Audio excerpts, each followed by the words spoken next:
Shri Rama Rama Rameti Rame Rame Manorame Sahasranama Tatulyam Rama Nama Varanane Shri Rama Rama Rameti Rame Rame Manorame Sahasranama Tatulyam Rama Nama Varanane Guru Brahma Guru Vishnu Guru Devo Maheshwarah Guru Sakshat Param Brahma Tasmai Shri Gurave Namaha Om Sadashiva Samarambham Shankaracharya Madhyamam Asmadacharya Paryantam Vande Guru Paramparam. Om. Pranams to the lotus feet of the Lord, pranams to all the Mahatmas and Gurujis, pranams to all of you. Shloka number 93. Sattvavan Satvika Satyah Satya Dharma Parayanah Abhipraya Priyarhoruha Priyakrit Priti Vardhanah. We started this shloka in the last class. Sattvavan, one who is all courage. We have seen this nama. Then Satvika, one who is predominantly Satvika. This nama also we have seen. We have to further continue. Satya, one who is good to the people. Satpurushas are those who follow Vaidika Marga and have devotion and faith in the Lord. It is only because of the grace of Ishvara that the Satpurushas are able to be as Satpurushas. Hence he is Satya. Because Bhagavan says in the Gita also that I will take care of people who are good. Okay, Paritranaya sadhunam vinashayasha dushkrutam dharma samsthapanarthaya sambhavami yuge yuge. You can take that and refer here. Because Bhagavan is good to people. And you also understand the world has got predominantly very good people. Otherwise, the world will not survive. There are what we hear as a news is only a few people who are creating trouble. It can be a politician, or it can be a businessman, or some people, or it can be some people who are doing all kinds of things to create disturbances. Okay, so predominantly world is consisting of good people only, because Bhagavan takes care of all of them. Then Satya Dharma Parayana, one committed to truthfulness and righteousness. Here the Satya here does not mean Vastu, but Yatartha Katana, the capacity and care to sift material in order to find the truth without jumping to conclusions is Rhythm. And when what is known in this way is spoken, that is Satya. So Dharma is knowing what is Karya to be done and what is Akarya not to be done. Knowing what are the karmas to be done daily, what are to be done on special occasions, and at which time and place, which is appropriate karma to be done. So he is Satya Dharma Parayana, committed to Satya and Dharma.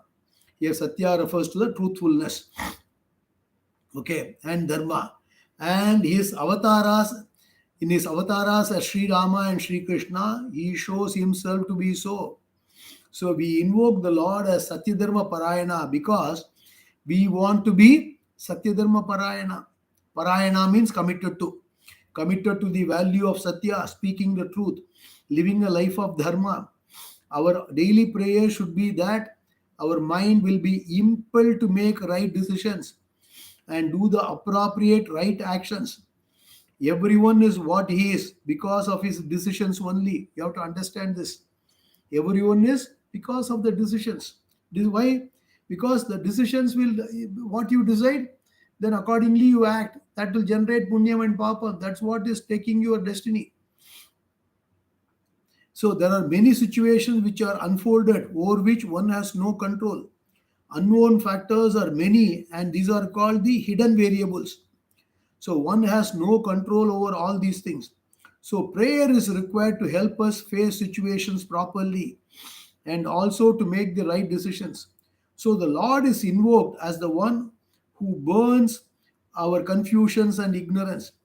This helps to set our mind in the proper track, which leads to proper and successful decisions. So decisions which will make us to do right actions.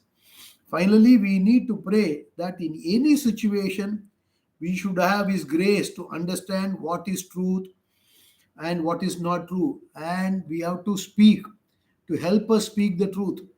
This should be our prayer. And this is what is given in the Gayatri mantra. Because Dhyayona Prachodayat, give me the Viveka Buddhi, the discriminative faculty to understand what is truth, what is untruth. And then in that case, what to speak, what not to speak, how to behave, how not to behave.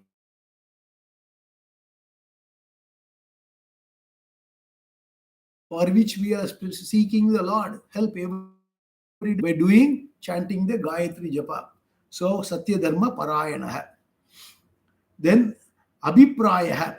Abhipraya means one who is sought or approached. He is Abhipraya, the altar of prayer of people who want various ends to be accomplished. There are endless ends that people want to achieve, and we have to pray to the Lord for our desires to be fulfilled. It is foolish to say that Bhagavan knows what to give and that we should not ask. In spite of his knowing, we are in the situation. Prayer is a karma. Prayer is a karma like japa, meditation, rituals, and others. And like any karma, it produces karma pala results.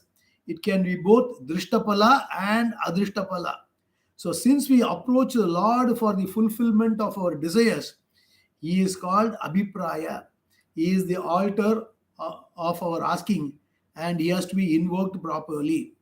He is Abhipraya also because Jagat Jagat Abhi Mukhena Praiti. All the beings go towards Him at the time of Pralaya. This is another meaning you can take it. Okay, that is the second meaning. So basically, He is to be sought after and approached. And that is why in when you do Rudra Ekadashi and chant 11 times Rudram, and finally you got the fire rituals, and then finally you got the Purna Huti, where you offer ghee, and then you chant Chamakam. And Chamakam is the one which gives a various list of things what we want.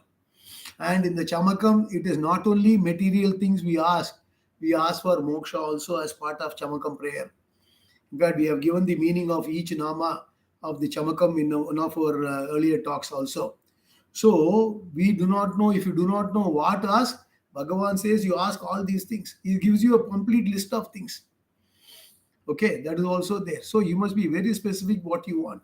So, initially, it can be a Sakama Bhakti. Initially, it can be a Sakama Bhakti. But the Sakama Bhakti cannot be endless. It has to become a Nishkama Bhakti. That means what? You can ask for Jnana Vairagya Siddhyartham. Annapurne Sadapurne Shankara Pranavallabhe Jnana Vairagya Siddhyartham. Vidyam Shuddham Cha Buddhim Kamalajadahite Satvaram Dehi Mahyam. You can ask. That's what it is. The next one is 872. The Priyarha, one who deserves to be loved. Priya is love. He is the altar of our love. When something makes us feel secure, make us feel adequate and happy, and that frame of mind is called Priya, and that object becomes an object of our love. If this is so, then Bhagavan is security itself, adequacy itself, and hence he is the object deserving all love. Therefore, he is Priyarha, deserving our love and its expression in the form of worship offering to him. The Smritis say that whatever is the most desirable in the world and most cherished in the house, like one's wealth, possessions, and one's body, mind, and sense organs, should be offered to the Lord by one who desires welfare and prosperity. So very profound nama, another one. Then Arha, one who deserves worships. Bhagavan is Arha. In Tamil we call it as Arhadai. So that Arhadai is again a Sanskrit term, Arha. So Bhagavan is Arha, the only one worthy of puja, the only one worthy of praying to and asking for fulfillment of our desires. The various devatas can also be prayed to, but they have got their powers of fulfilling the desires only because of Bhagavan. He has to be worshipped with the various steps of puja. Yo yo yam yam tanum bhaktah shraddhayarchitumichyati tasya tasya chalam shraddham tameva vidadamiham. 7th chapter, you can compare the shloka here. So ultimately, every devata, whatever you worship, you go to any Navagraha. Today is Saturday, right? I often say, when you go to Navagraha and they give you all this thing to Shani Bhagavan, again Shani Bhagavan has to get the approval from the boss, who is the ultimate Lord, who is the Hiranyagarbha, and he has to only distribute everything for you. He is only, we call him as a Mahavishnu. Okay, that you have to understand.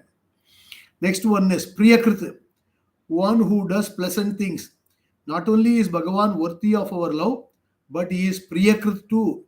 If you take one step of love towards Bhagavan, he takes one big step towards you. Again, he is the one who makes you love something. The more there is understanding of Ishvara, there is more love for fellow beings. In fact, the love is for the entire world.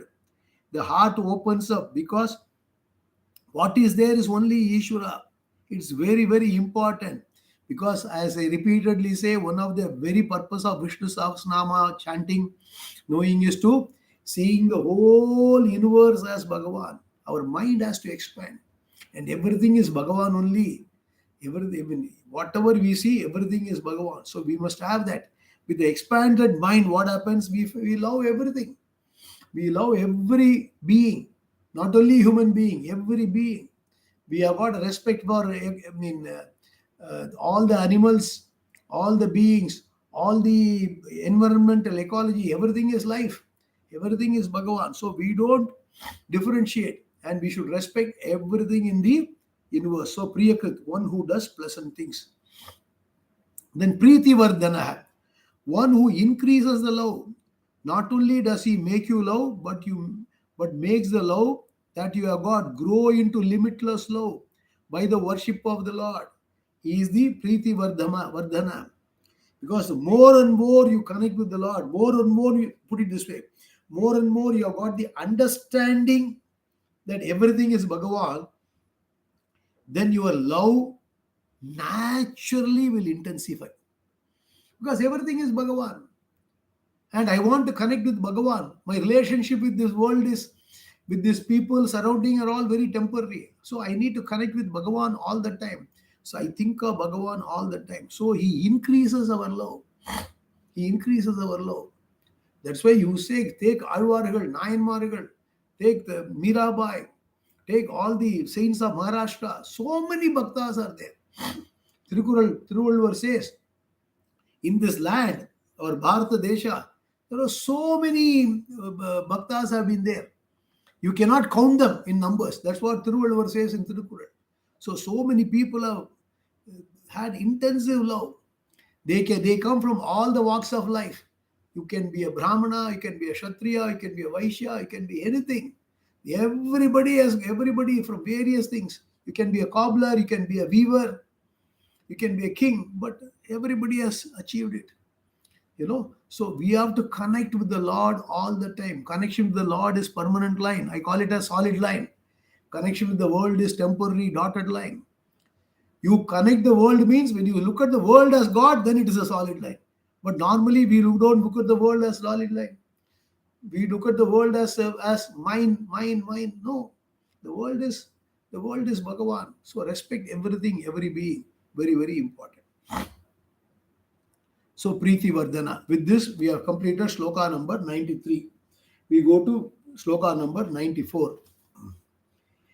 Vihaya sakatir jyotihi surichirhuta bhuk vibhuhu ravir virochana suryah savita ravilochanah. Vihaya sagadir jyotihi surichirhuta bhuk vibhuhu ravir virochana suryah savita ravilochanah. Vihaya sagatihi, one who moves in space. Vihayasa is Akasha. Vihayasa is Akasha, the space. Space is so called because it allows things to travel freely without any hindrance. That which has its gati, movement, is Vihayasa. Vihayasa in the sun. That it is Bhagavan who alone who is in the form of sun, sun, sun, moving in space to keep the world warm and bright, thus blessing the world. Here, the purpose is not to point out the gati, but to point out the care of Ishvara in the form of sun, a blessing in motion. And that blessing is recognized in the motion of the sun. Very, very important. We have got profound respect for the sun god, and that's why we pray sun god every day 3 times. Sandhya Vandanam is all about praying to sun god. In this direction, we pray every day. And there are so many shlokas. Aditya Hridayam, very, very powerful shlokas. So many shlokas are there. The sun is called different names in the different months. All those things are there because sun is the one which gives us the life. From there only everything is happening. So Bhagavan, as the sun, moves in the space. So Vihaya Sagatihi. Jyotihi, one who is self-effulgent. So in the form of sun, he blesses you outside, and in the form of Jyoti, the self-effulgent Atma, he blesses you inside. So as the self-revealing consciousness, as the Jyoti Swarupa, he blesses the mind and the senses, being the eye of the eye, ear of the ear, mind of the mind. Now, therefore, inside he is a blessing as the Pratyagatma, and outside he is a blessing in the form of the sun. So both are one. Sayaschayam Purushe Yascha Savaditye Sayekah, Taitriya Upanishad. So he who is the Pratyagatma in the body, in the individual, he alone is in the form of sun. Both are one and the same. Both are one and the same. So that's why we say Bhagavan is inside and outside. In Tamil we say Kadavul. So he is inside as well as outside. That's the meaning of Kadavul in Tamil. So he is inside and outside. Then Suruchihi. Suruchihi means one who has blessing desires. Ruchi can mean a desire, taste or a splendor or a luster. So what is the Ruchi? Intention of Bhagavan. What is his idea? What is his desire? His Ruchi is Shobhana. Shobhana here is one of blessings. Desire need not always be for fulfilling personal ambitions or intentions. It can also be pure, free from all these things. So the desire of the Lord is just one of blessing this world, and therefore he is Suruchi. The very desire to create the sun and so on is merely one of blessings. Or another way you can take it, he is Suruchi, one with great luster and splendor. That also you can take it. So Bhagavan is there blessing all of us all the time. Please understand. Like the sun god who is uniformly blessing all of us with the sunshine, it is up to us whether to go out in the sunshine and get the vitamin D or not. It is up to our choice. Or what you do during the daytime when the sun is up is up to you. Or whether you can put your voltaic cells and take power or just waste it, it is up to you. So sun is uniformly blessing all of us. Similarly, Bhagavan is uniformly blessing all of us. Only with the sharp intellect, few people are able to tap that Bhagavan's blessings. His blessing is uniform, but there are people who have understood the scriptures properly and who are able to connect with the Lord properly, and they are able to get the grace, the anugraha of the Lord all the time. That's why Bhagavan says in the Gita, Samoham sarva bhuteshu name dveshyosti na priyaha e bhajanti tu mam bhaktya maiteteshu chapyaham. I am uniformly blessing everyone. So Bhagavan's blessing is always available. Next one, Hutabuk, the consumer of oblations. In the various rituals, all the oblations meant for the different devatas like Indra, Soma, Varuna and so on are Huta, offered into the Agni, fire. Fire is called Hutabuk because he consumes the offering and takes it to the various devatas. Bhagavan, being the Atma of all, is the one who consumes all the oblations. Even though they are offered to different devatas, finally all the oblations go to him alone. He is the final Hutabuk. But he does but does he require our oblations? Whatever oblation is offered, that becomes a blessing for the offerer, because Bhagavan does not require anything. Hutam Bhunakti, Hutam Bhunakti, he is the one who protects the offering. Protection is seeing that the offering does not go waste but becomes fruitful. Whatever is offered, for that definitely there is a result which will reach the offerer and bless him. The coconut tree consumes small quantities of water that we offer, but it gives back not just one fruit but bunches of them. So too, Bhagavan remembers what is offered to him and then gives us the result, multifold, which is multifold, and even that is a blessing. So Bhagavan says, as I told you, Bhagavan has got two hands. uh, Two hands, and one hand is always we go for asking for only material things. Even then Bhagavan says, I will give you material things so that your Shraddha can be further reinforced. Then only you will believe in Bhagavan, right? How the trust in Bhagavan will come? Initially you ask for some material things, it happens, then your bhakti improves exponentially, it goes up. And one day the artha bhakti will become a jignasu bhakti. That means initially you will have materialistic bhakti. Over time it will turn into nishkama bhakti. From sakama bhakti it will come to nishkama bhakti. Bhagavan says, every oblation, whatever you give, it is mine. Brahmarpanam, Brahmahavi, Brahmagno, Brahmanahutam, Brahmaiva Tena Gandhavyam, Brahma Karma Samadhina. Where is it coming? It is in the fourth chapter of Gita, normally chanted before eating in many of the places. So this is what it is. Then Vibhuhu, the all-pervasive. Bhagavan is Vibhu because Vividam Bhavati. He is manifest in manifold ways, has varieties of things and beings. He is in and through everything and also the Lord of all the worlds. His manifestation is not stereotyped. The whole universe with its varieties of flora and fauna, it is indeed a very amazing blessing for us. Everything is so unique and different. One tree doesn't look like a different other tree. One person is not looking at another person. That is why we have got now the eye metrics, by which we have got what is the biometrics, by which even your hand, this thing may not be there. So they are looking at the iris, and that is why biometric, by which even the immigration clearances are through the biometric system now. In Singapore, we have got it. You go and stand in front of it, it will read your eyes, say go. So that's what it is. So Bhagavan is all pervasive. Then Ravihi, one in the form of sun. As sun god Sun, he is called Ravi, one of the name. The word Ravi can be derived as Rasan Adate. Rasan Adate, one who takes care of the rasa, the water. So water is taken from the ocean and it goes back to the ocean in the form of rain. As the sun, he energizes the earth, takes the water, and he gives back as the rain, which is necessary for life. No amount of watering the plants can equal to what rain can do. The, the sun is located in the ideal place because a little farther or a little closer it will affect the life on the earth.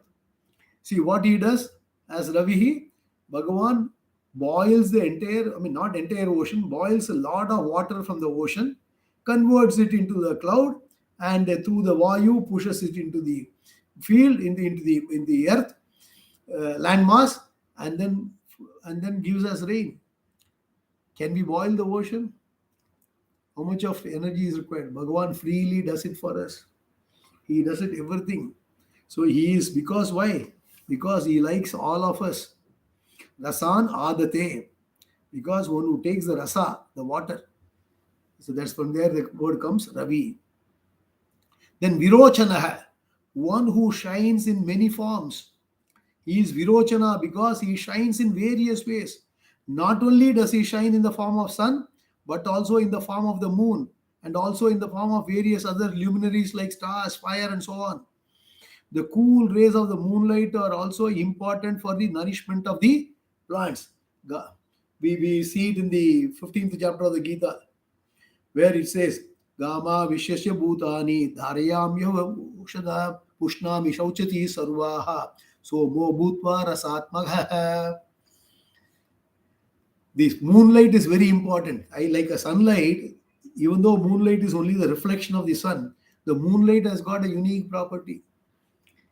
In fact, under the moonlight, all the plants grow. All the plants grow very well, nourish very well, actually. So that is very important. So he shines in the many forms: sunlight, moonlight, and various stars, various fire, various things are there. Then Surya, one who creates the world. He is Surya because in the form of Sarvam, the sun, Sarvam Sute, Sarvam Sute. Sarvam Sute means he produces, yields everything. Shriyam Sute produces wealth. It is agriculture that brings wealth. The real wealth is only agricultural wealth.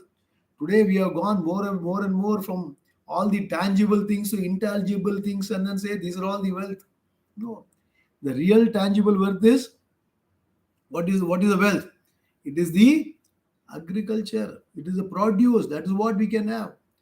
That is why you go and study Tirukural, Adhikaram, Vansirappu, the second Adhikaram in the entire Tirukural, 133 subjects, topics. Of this, second one is Vansirappu. That is the glory of rains. And similarly, he has got further chapters, various other chapters depicting these things. So you have to understand, without food, nothing can survive. So thus, as Surya, he energizes and makes it possible for all types of food, all forms of life, and all forms of wealth to be produced. So Suvati iti Surya. Suvati iti Surya. He is the one who impels and makes all activities possible. The various external activities as well as internal activities of all living beings are based on the external clock and internal biological clock, which are dependent on the sun. When sun is up, living beings wake up from the sleep, and when the sun sets, they also wind up and go to sleep. Thus, as the impeller of varieties of activities of all living beings, he is Surya, the main factor which provides energy, creates the food cycle, and this is again his blessing. Here I want to share some very important information because only in the last 200, 300 years since the advent of electricity, we have been waking and we have been going against the nature in our living style. Earlier, we are always, whichever part of the earth we are living, we are working along with the sun clock. That means we rise when the sun rises. In fact, the Shastra says you must rise a little early and welcome the sun. Aso yes tamro arunauta babrusu mangalaha, Rudram says. So you have to welcome the sun. And the evening, by the sunset, before sunset, you are supposed to have your food and then go to rest. Till this advent of electricity, we were living like this. Now, recently, few years ago, there was a Nobel Prize given to a topic called circadian rhythm. Circadian rhythm means how our biological clock affects how the sun clock affects our biological clock, internal clock. There's a book called Circadian Rhythm, written by one Dr. Sachin Panda. Beautiful book. If you want, you read it. And it beautifully describes how our body gets affected. For example, you do international travel and go a few hours ahead or behind going into continents, and it takes a few days too for you to adjust to the new clock setting because body is not conditioned. It takes a bit of time for us to understand. There are so many health issues coming because we are not working in sync with the clock, which is very, very harmful. In fact, the latest finding says you are not supposed to see any blue light. Don't see TV or any mobile phone 1 hour before you sleep. And eat before sunset. So many new things have been found. When this is how our forefathers were living with the nature. But all these things have been proven by science now for us to reinforce. But what happens? We do all the akramas. So one of the important things is to live with the sunrise and sunset. Okay, so that is very, very important. And fortunately, many of us, at least Singapore, India, and all, are very closer to equator. All the more fortunate. Those who are living, say, in the US, in the Alaska, or up New York, and all, they have got a big challenge. London, for example, they are closer to the northern pole, and then they have got various seasons. But at least we have got a good this thing living in the equator. We are blessed. So you have to understand this. Then Savita, one who has given birth to the entire Jagat. So these are all various names of sun god. Here it is saying Savita. As Upadana Karana of this Jagat, Parameshwara is Savita, one who has given birth to all, or in the form of the sun, in the form of the solar system, he has given birth to his Jagat, to this Jagat, the world of people, world of life. Therefore, he is Savita. Now, we are praying every day in the Sandhya Mandalam as Savitya Rishi, Savita Devata. That's what we say. Savita Devata. We call them God as a Savita. Then Ravilochanaha. Ravilochanaha means one who has the sun as his eyes. Everything is Bhagavan. When that is so, if Bhagavan has eyes, what would be the eye of Bhagavan? Looking from the earth, the sun appears as the eye of Bhagavan. Since the Ravi, sun is Lochana. So eye, he is the Ravi Lochana. Generally, both the sun and moon are taken as the eyes of Ishvara.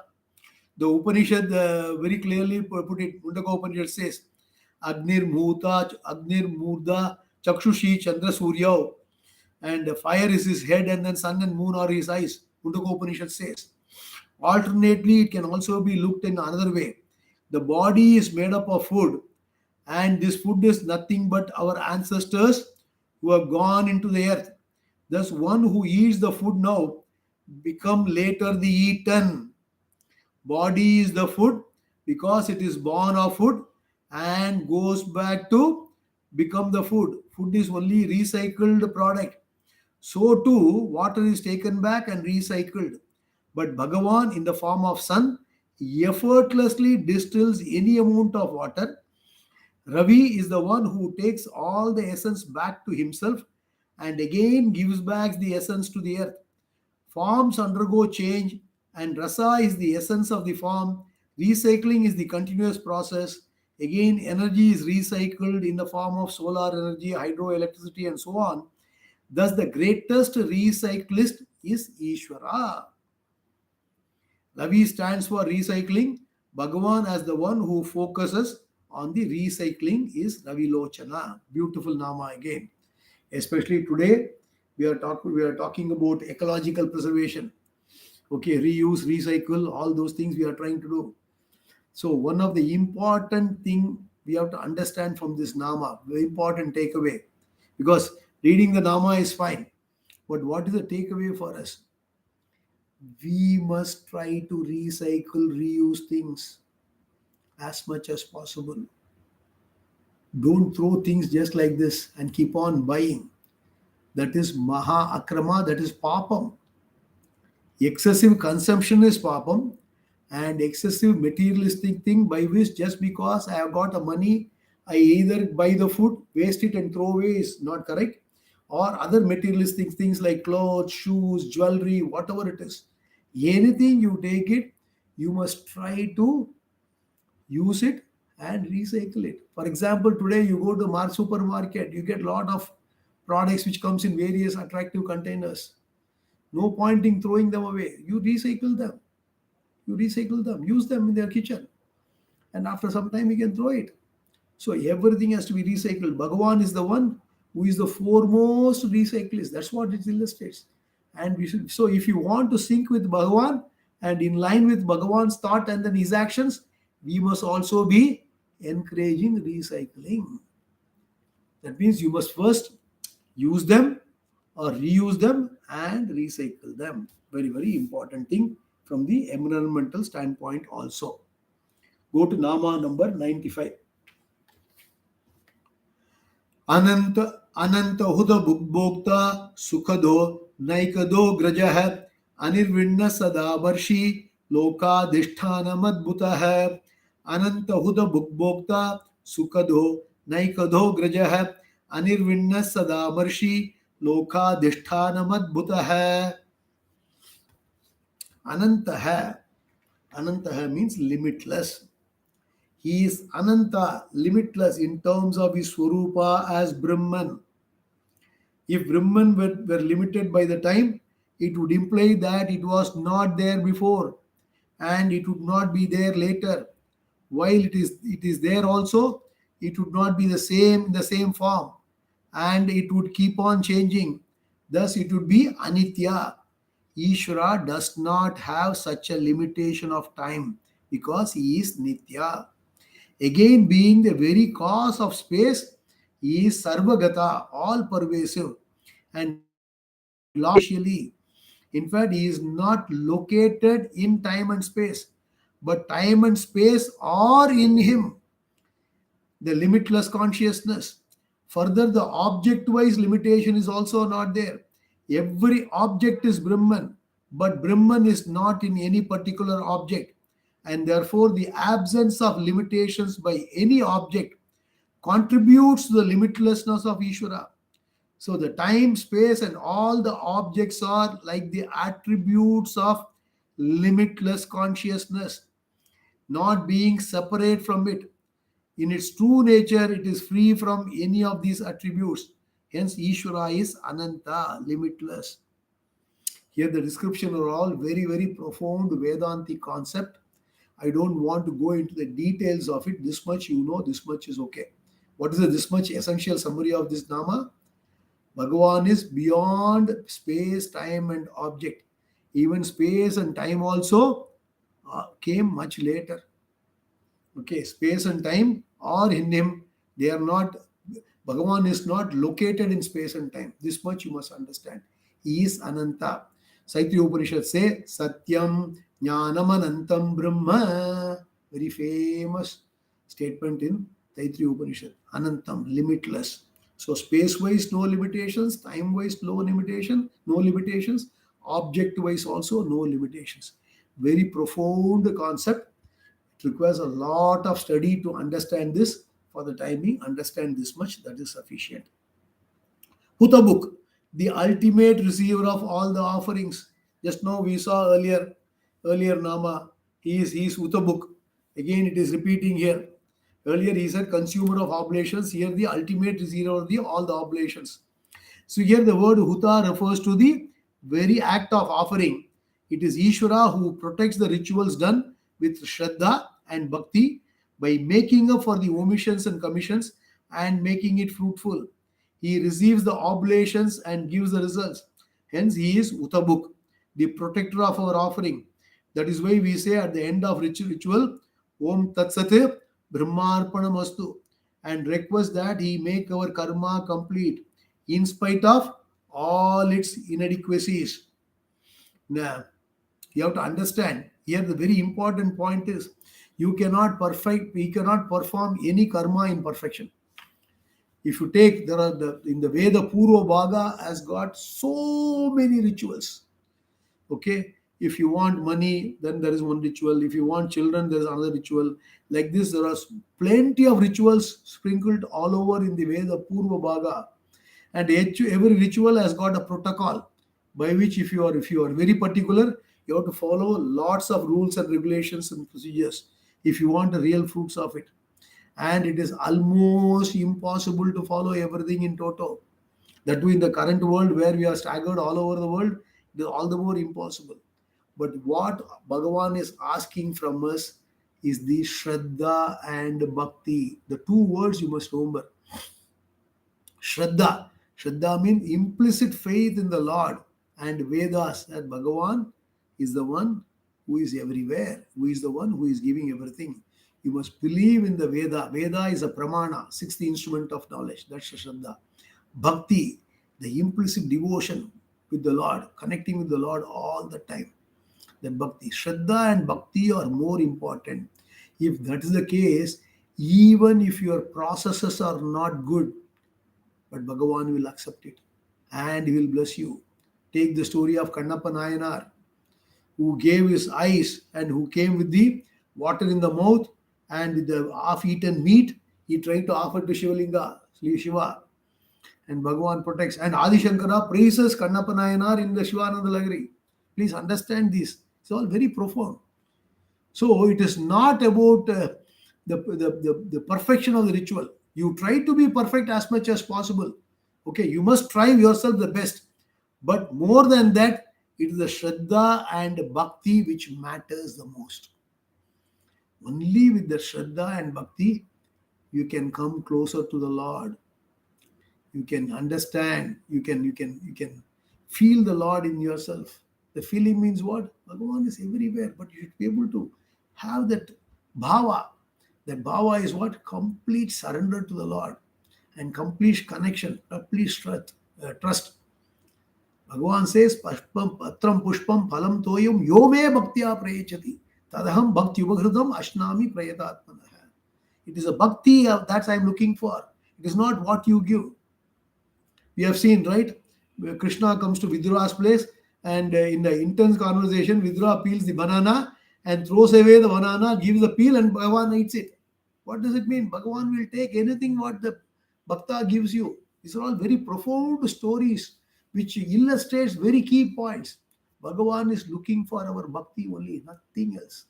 Nothing else. Please understand this.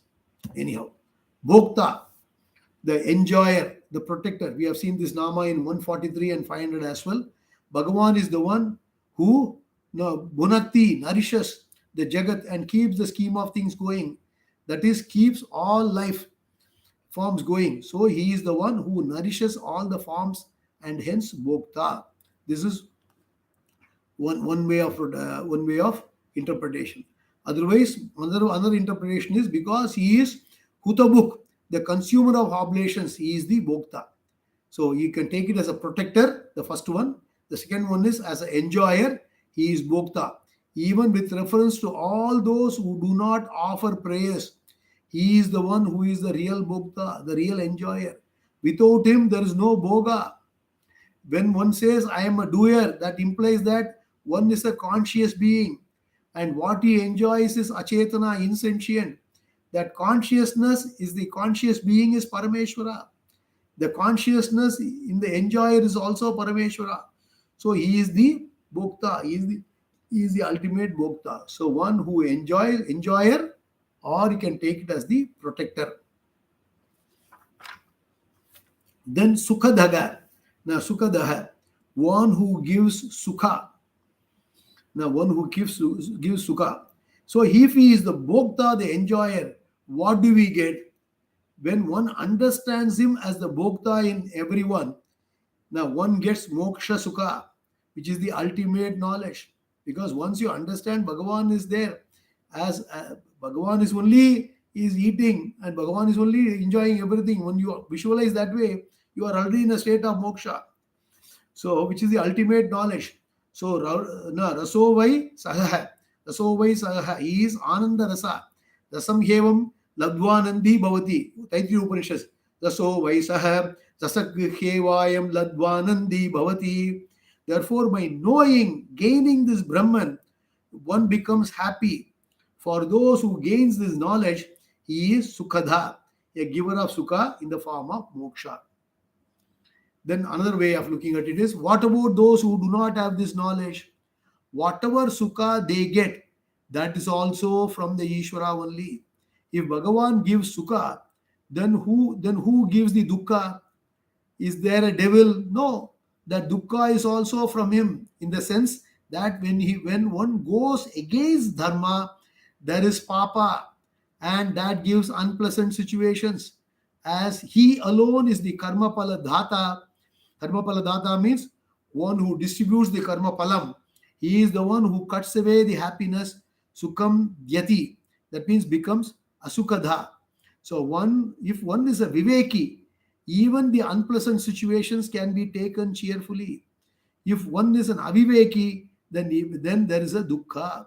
So this is the psychological order of Ishvara. Na Sukha is Asukha, and that is Dukkha. So due to Karma Pala, when there is Dukkha, He is the one who removes the dukkha also. Thus, he is both Sukhada and Asukhada. We will explain a little more about this particular Nama. I'll give you some details in the next class, some of the background of the Vedantic concept. Then you will understand better. I have explained it earlier in other Namas, but I will do it in the next class. I will do it and then continue from there.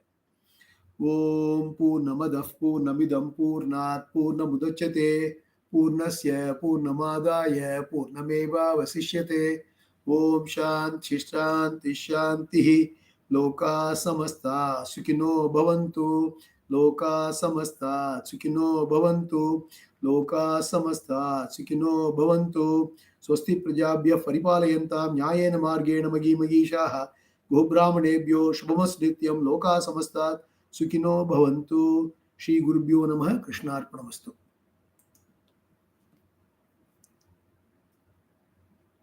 Madam, ஒரே ஒரு request. அடுத்த வாரம் நான் இந்த வாரம் இன்னைக்கு travel பண்றேன். Next வீக்லேருந்து இதில் when I do the Vishnu Sahasranaamam,